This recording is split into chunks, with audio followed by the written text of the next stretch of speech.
What is going on, everybody? King Recon here, and it is time for our weekly top 5 of the week. And I'll tell you what, I'm so excited for this one, even though I barely had anything to experience over the course of the hurricane week.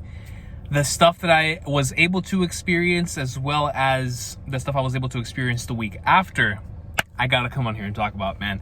Now, we've got 4 games on this list, meaning the main thing that I was able to experience over this entire break week, or I should say hurricane week, slash the week after, were video games because of review season, as well as a lot of awesome games coming out. It's been a great month for video games.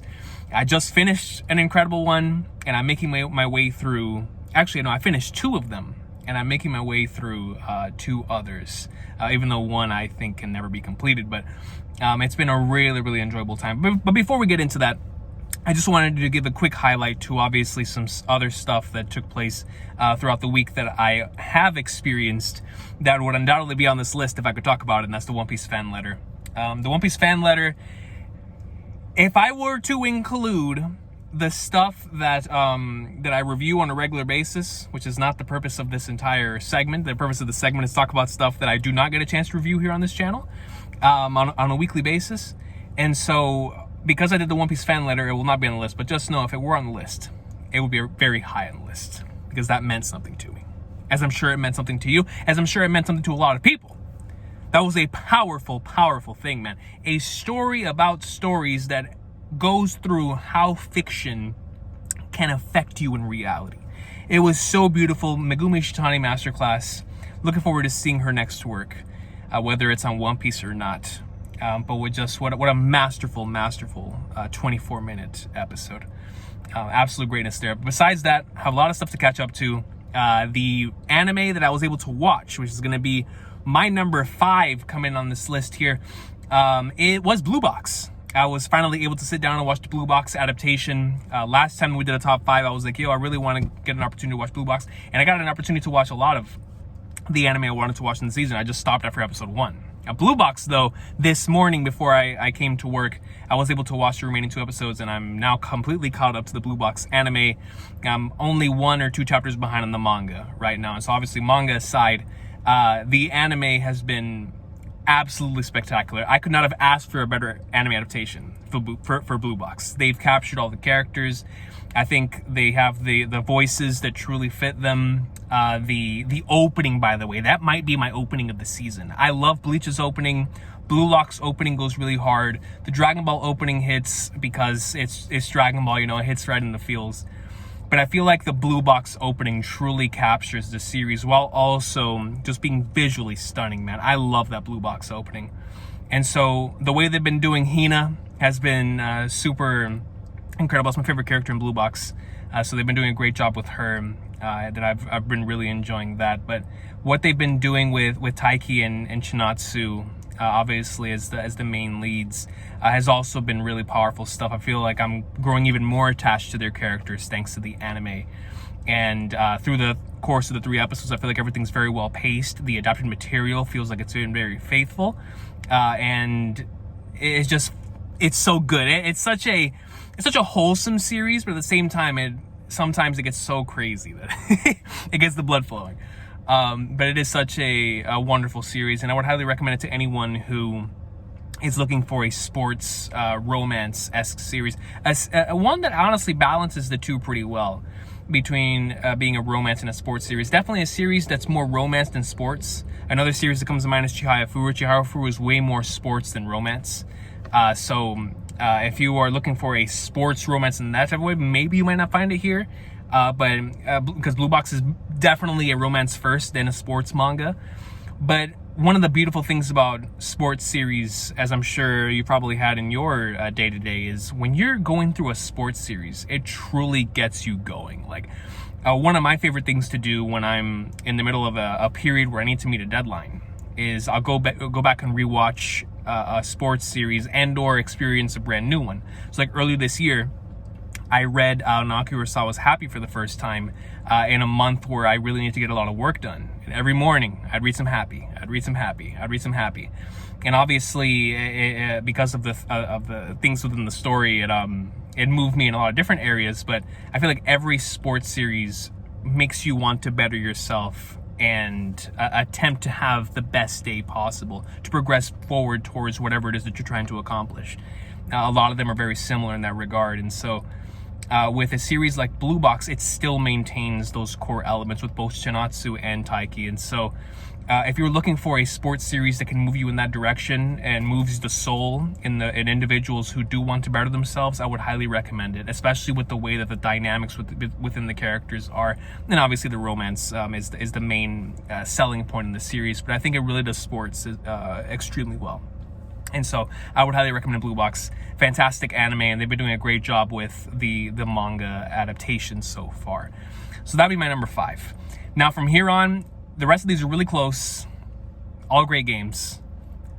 But man, oh man.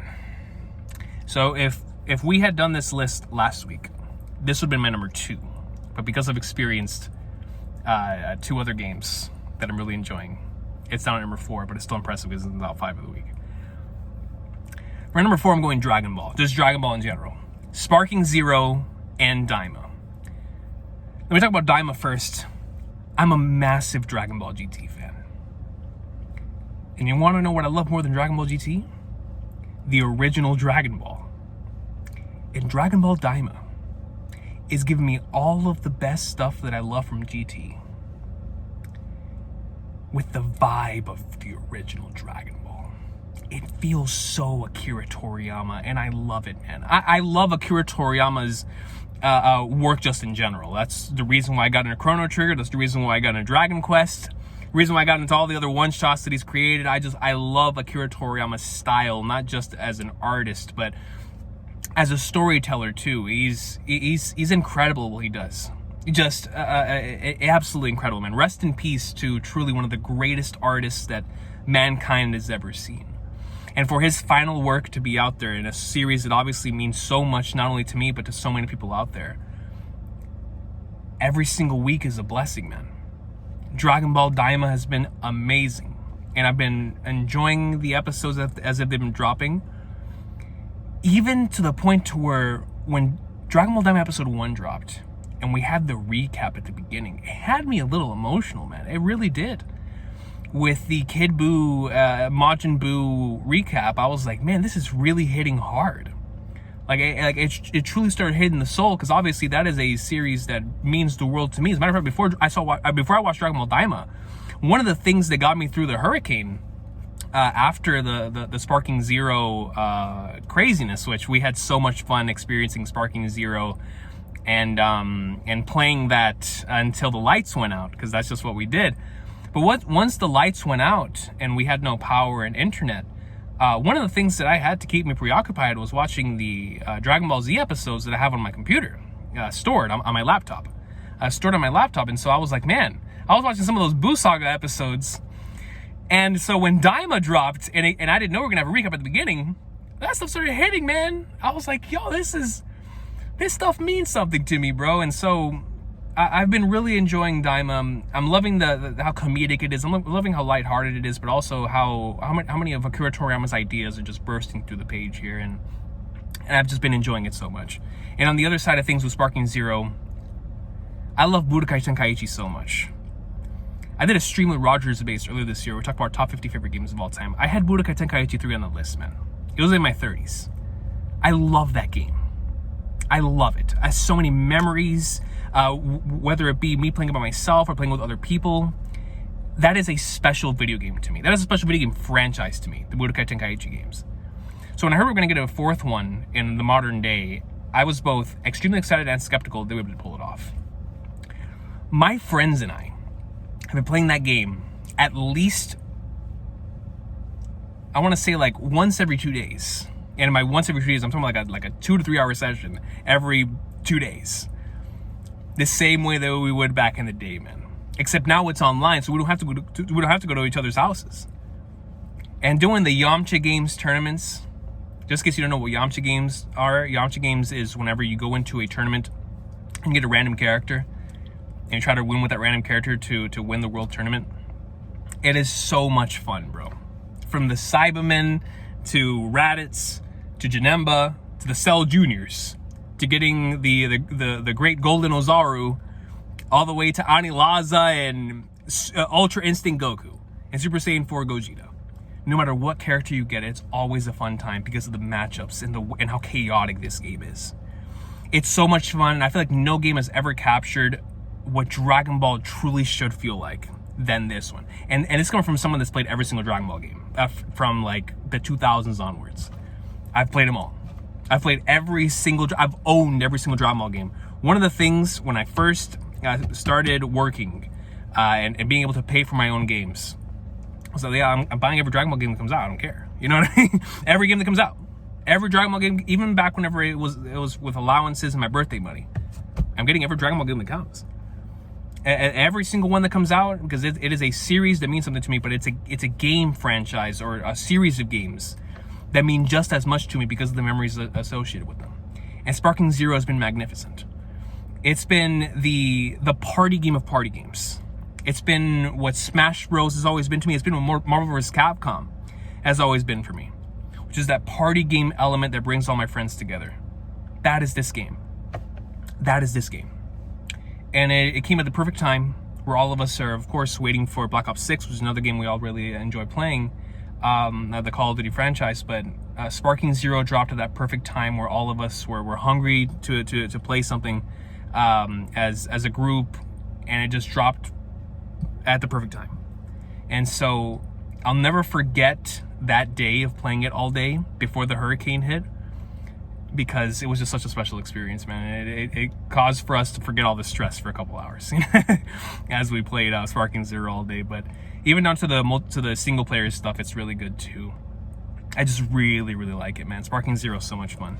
So that's definitely my number 4. Both Dragon Ball Daima and Sparking Zero, two things that gonna come from a franchise obviously means a lot to me in both ways, from a game standpoint, from an anime standpoint. And so I'm just so happy to have Dragon Ball back and in prominence once again, especially now that One Piece is going to be going on break for a while. At least I'll have my Dragon Ball every single weekend to be able to make up for that. So that's really dope. Let's get to the top 3, man. This one right here surprised me. So all love to the wonderful individuals at NIS America who, knowing that I'm a Trails fan, reached out and gave me a review code for Yeast 10. I didn't know what I was expecting when I got this review code, but it most certainly wasn't what I got. I had attempted to play Yeast before. I played Yeast 8 like the first hour, really enjoyed it, but I forgot what else came out at the time that took my attention away from it. Never got back to it. Downloaded Yeast 9, never played it, never even turned it on. So Yeast 10, I was already thinking about it. I was like, could this be the one? But when the code came in, I was like, bro, I'm mid Kai no Kiseki right now. Let me wait until I finish that game, that I'm gonna go hard. I finished Kai. Actually, no, I was like 75% through when I first turned it on. I was like, okay, let me try it out. Loved it immediately, because the game starts off with LBAF terminology and it's gonna be a pirate game. I was like, oh my God. A game made by the Trails creators that is an action-based RPG that has LBAF terminology in the middle of LBAF season, and it's a pirate game? Bro, I was moved. I was like, this means something to me. Yeast 10 is about to be my game. And by God Almighty, was it? So I was like, okay, let me put this to the side for right now. Come back to it when I finish Kai. Finish Kai. Rest of the week, or the rest of the couple days after that, nothing but Yeast 10, bro. I was going ham. And as bad as I wanted to play Metaphor, because Metaphor had already come out, I was like, I gotta play this game, man. This junk is too good. Wasn't expecting how short it was. You know, Trails games, they go on sometimes for anywhere from the 60-hour mark to the longest I played a Trails game was like 140 hours to beat one. So the range is pretty long. This game took me like 30 hours to beat, 35 hours. And so very short game compared to the things, but everything felt complete when I rolled credits. I was like, dude, what a journey, what an adventure. I love these characters. In particular, I really love the two protagonists. I absolutely, Adol, for years, I had heard about Adol and his rawness that matches that of Reed Schwarzer. And I was like, I don't know if anybody can ever match Reed Schwarzer in rawness. Now, I don't know if Adol's like this in every game, but Adol is that dude. I've seen it compared to Link in, like, being Falcom's Link. I see it. I see it, man. Adol is him. Loved my first meeting with Adol in this iteration. Just reminded me so much of Luffy in a lot of instances, especially with the dialogue choices that you make, and how he loves adventure and stuff. I was like, I rock with this.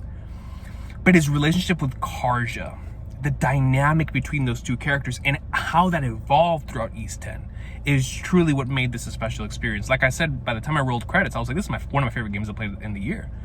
And it was, so many awesome boss battles. Dungeons were a lot of fun. Great mysteries and a pretty compact and sound narrative throughout the way that just kept me hooked. I don't know if I was more hooked by the narrative or the gameplay. I love both, because I was like, bro, I love sailing around the ship, because obviously as a massive One Piece fan, this is like a dream for me. I'm like, man, I'm going from island to island here. We're freeing this place over here. We're having naval battles over here. Then we're completing side quests over here. Then the main quests over here. It's like, bro, this game, man, they need to make a One Piece game like this.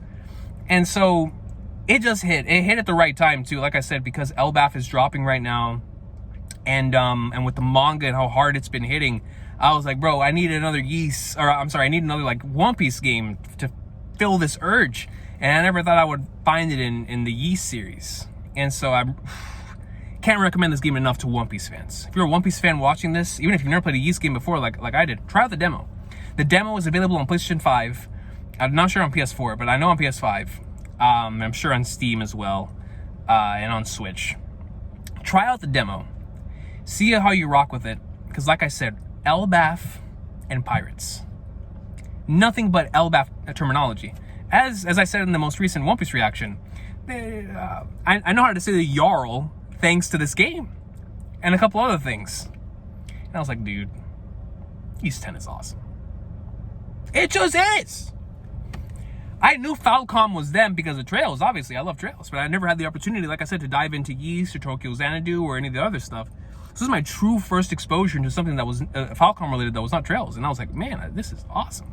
Like they cook even outside of the Trails series. And so I would definitely be going back to experience other games. I already downloaded Yeast 8 and 9 again.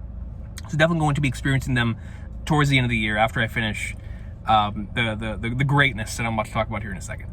But highly recommend it, man. Absolutely enjoyed it. Yeast 10 was a blast. The entire experience just felt so complete by the time I finished it. And it also didn't overstay its welcome either. It was just a really cool and fun experience. And like I said, the relationship between Karja and Adol and how that developed throughout the course of the game in regards to their dynamic and the brother and sisterhood of it all. I was like, I really rock with this, man. I think it truly speaks to me. And and like I said, as a massive One Piece fan, it filled an itch that was just waiting to be scratched. So East 10, awesome experience. Absolutely enjoyed it. It spoke the universal language, that's for sure. Now, hold on. Let me see how much time I have left, and we're going to get to the next one. All right, man. I got 8 minutes before I can go back in. That gives me time.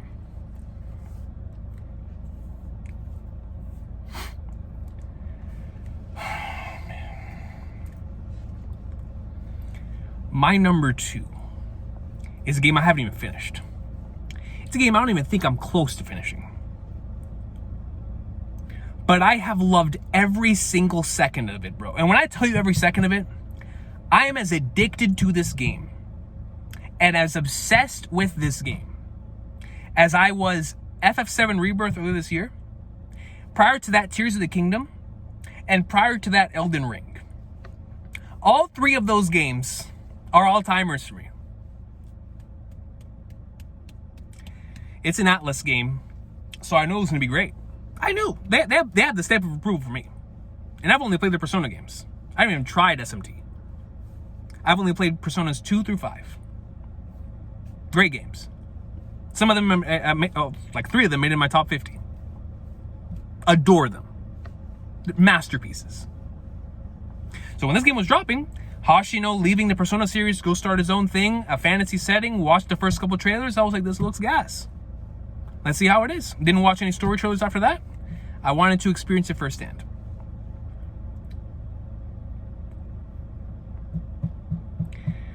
Metaphor Rifantasio, or Rifantasio, or Rifantasio. This thing means something to me, bro. The moment to moment for this game is unreal. It's unreal.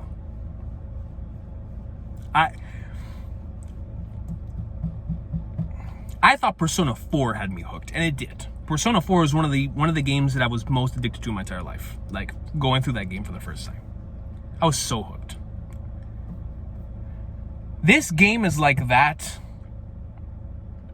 if Persona 4 had like and it does have a lot of this too, but it has like a thematic through line that impacts the soul, that truly impacts the soul, in how fiction and fantasy affects reality and vice versa, as a main core element of your story.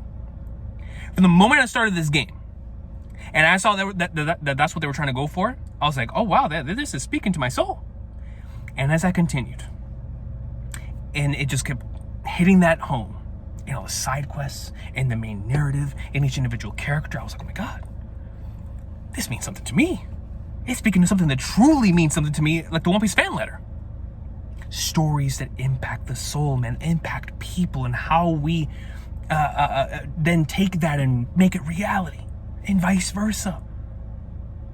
And it's like, bro, the thing that's caught me off guard the most, though, is that as I sit here, and the narrative means something to me, the characters, Love Stroll, Hulkenberg, and the MC. And then there's another character, don't want to say any names, because I don't know if the trailers have shown anything for that character, so I'm not even going to say, but I've gotten to another character, right, that I really, really love too. Oh, such a dog. Such a dog. Starts with an H. There's a character I really like. But it's just to avoid spoiling anyone, the flipping gameplay, though, bro. This game, similar to 7 Rebirth earlier this year. Obviously, I love Final Fantasy 7 for its story. I always have. But when I was a kid, the gameplay is truly what always had me hooked, right? Like, it was going out, finding a ruby weapon, emerald weapon, going to school, or going to class and talking about, yeah, how long did it take you to beat such and such? Or, where'd you find this party member? Or how did you get Neo Bahamut? Or golden chocobos? Like, that part of the experience, it was like the original Elden Ring for me, where I would go around and try to get all the secrets, how to get Knights of the Round from, like, other people, before guides and things of that nature, before I even know those existed. So going around and trying to find all that stuff, it took me years to beat Final Fantasy VII because of that. Like, going around and finding stuff around corners you never even thought that was there. It was just such a massive game. And so the gameplay, and obviously the gold saucer, all the hours I had there, so like the gameplay for Final Fantasy VII was always to me just as important, if not more important, than the story stuff. And I love the story stuff. I mean, I talked about characters that mean a lot to me just recently. Cloud and Aerith and Tifa and Barret. Like, these characters mean a lot to me, man. I love the story of Final Fantasy VII, especially the more that I get older. But I feel like the gameplay, especially it made me realize that with Rebirth, like, man, I really love the game that is Final Fantasy VII. And so playing Metaphor reminds me of that, where, like I said, love the narrative, love the characters, but by the Flagners do I love the gameplay, man. I mean, it's just so addicting. The loop and the Atlas loop, obviously still there, but the iteration on it this time, we're going into a bounty or into a dungeon, and you go to the tavern, you go to figure out like what their weaknesses are, you put that together, and because of the archetype system, it's like Final Fantasy X-2, where you're like, okay, I got to switch this out, not in the middle of a game of the game like in Final Fantasy X-2, in the middle of a fight. But before the fight, you go and strategize, okay, let me put on a knight over here, a commander over here, a gunner over here, right, in order to match up with what I'm about to go up against. And that that mental game, that the puzzle pieces being put together as the match progresses, as the battle progresses. That stuff is so fire, bro. And on top of how everything feeds into each other, obviously, like a lot of Atlas games that I've played, I've done so before, and how like the bonding events then lead into the stuff that you get in a battle, as well as now with this system that they have, similar to how it was in the Persona games, but with like building the crown with like eloquence and imagination and all that. All that stuff's super dope. Super dope. And it's like, okay, I gotta remember to do this and do that, get the side quest here, do this and that. So it's like a lot of stuff to keep track of. But every time I get into combat, bro, I feel like I'm evolving as a human being. I mean, yo, it legit feels like I'm going through a Legend of Zelda the shrine in each dungeon because of the amount of mental games I'm putting into this, bro. Like, once I figured it out, I'm like, oh, let's go. Like, it's so satisfying. But to try to figure it out in each dungeon, in each fight, that's what makes it so exciting, dog. It makes it so exciting because you're on the edge of your seat. Because this game is hard. I don't know if I just suck or if the game is hard, but bro, like I've gone in certain battles being whooped and trying to figure out my way out of that is like, oh man, I love it. So from a gameplay standpoint, it means something to me. From a storytelling standpoint, it means something to me. From a character writing standpoint, it means something to me. So Metaphor Refantasio, you better believe it means something to me, man. I rock with this. It's number 2. I might be like 1/3 of the way through it. I can't get enough. Man. Coming in at number 1. Now you feel like number... I gotta watch Bleach, bro. I'm behind 2 episodes in my Bleach. Man. But coming in number 1. We have the same number 1 as last time. It has not changed. But this time, rather than being like 75% of the way through, I've completed the game. Of course, I don't want to go into spoilers for Kai no Kiseki, because I know there's a lot of people out there who are waiting for the official translation. But what I will say is this. The end of the year debate for me is going to be really difficult. Really difficult. My top 10 games of the year, ranking them is going to be hard. I mean, I'm still playing games that are being added to it. But at the very least, with the top half of the list, with how Recon core this year has been in regards to releases, I was sure of one thing. That nothing was going to challenge my number 1. And then they announced this game. And the more trailers came out, I was like, man, I don't know, bro. I was like, bro, I don't know what we're about to do.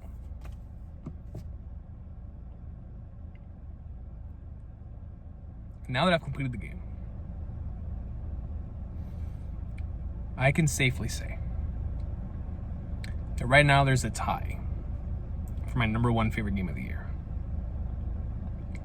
And the reason for that is because I look at Trails games differently than I do in other games. Trails games are like arcs. So like, because it's a ongoing series similar to One Piece. It's like comparing, I like to use the analogy of like, I don't know, like Water 70's Lobby, Marineford, Wano, or Egghead, or Alabasta. Like, it's like one of the major sagas. Comparing them to like other full stories, right? But this year it's even more difficult because Final Fantasy VII Rebirth is a remake of the rest of the first disc of Final Fantasy VII. So that in and of itself feels like an arc. So comparing arc by arc, or arc for arc, it's so difficult. Because as an overall package, FF7 Rebirth was so special. Like, so special. Moment-to-moment gameplay, it definitely has it. The amount of moments that it made me emotional, just from like a nostalgia standpoint, definitely got it. What I can't believe I'm about to say is that as much as the ending of Rebirth has been rent-free all year, I don't know. So, like, I can safely say that as an overall package, I think 7 Rebirth is still my number 1. Where it gets difficult is that I don't think there's anything in FF7 Rebirth or in anything else I've experienced this year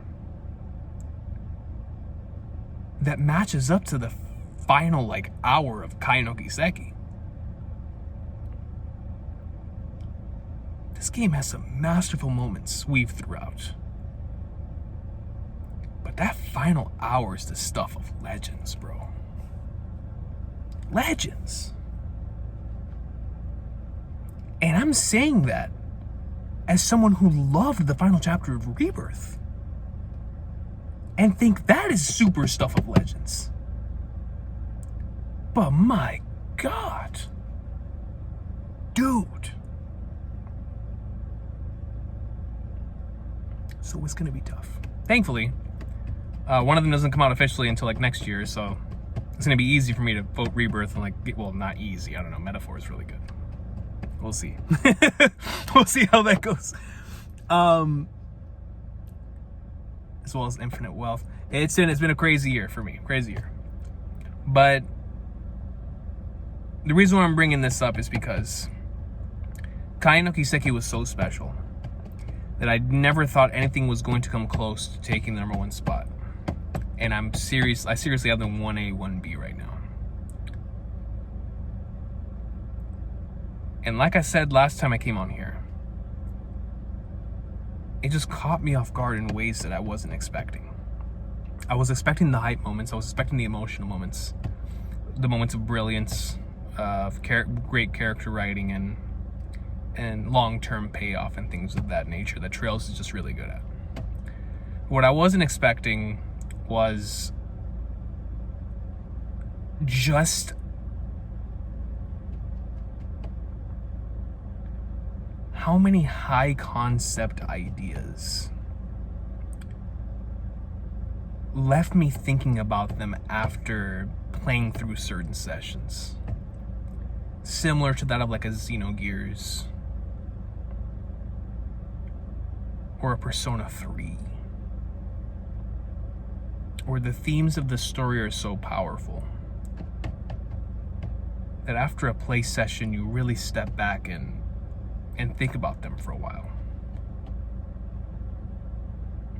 This game had that for me. We're on top of all of the awesome moments and all of the craziness. It was so thematically sound in the way in which that was interspersed throughout the entire story and all of its characters, that I just couldn't stop thinking about multiple different things in regards to my own reality. And so, because of that, Kai no Kiseki gets number 1 spot again. Masterful finale. Masterful finale. And it's just so hard to talk about it without getting into more detail, and I don't want to spoil anyone. So, the universal language at the highest level. I already did a spoiler cast if you want to hear my full thoughts on the game. As far as incoherent babblings go. But I just really enjoyed my time. I put in like 130 something hours in the Kai no Kiseki. And I just really, really enjoyed it, man. I mean, I knew I was going to enjoy it, but like I said, it caught me off guard in the best ways possible. And so, very much looking forward to the next entry in the Trail series, and excited for what the future holds in regards to the series that I love so much. So that is it for this week's top 5. Excited for obviously this weekend, birthday weekend. Gonna try to experience a lot of greatness so I can come back beginning of next week and hopefully have some more updates on some either manga or anime or games, whatever that I've been going through. I know one thing's for sure. We're gonna keep playing that metaphor. I'm locked in, man. I am hooked. I'm hooked like that episode of Hooks. You remember SpongeBob? That Hook episode, The Hooks. Ask me a metaphor. And so definitely expect that in the next top 5, I'm assuming. So I will see y'all next time. Thank you so much for watching. Read Akane Banashi, and I will see y'all in the next video.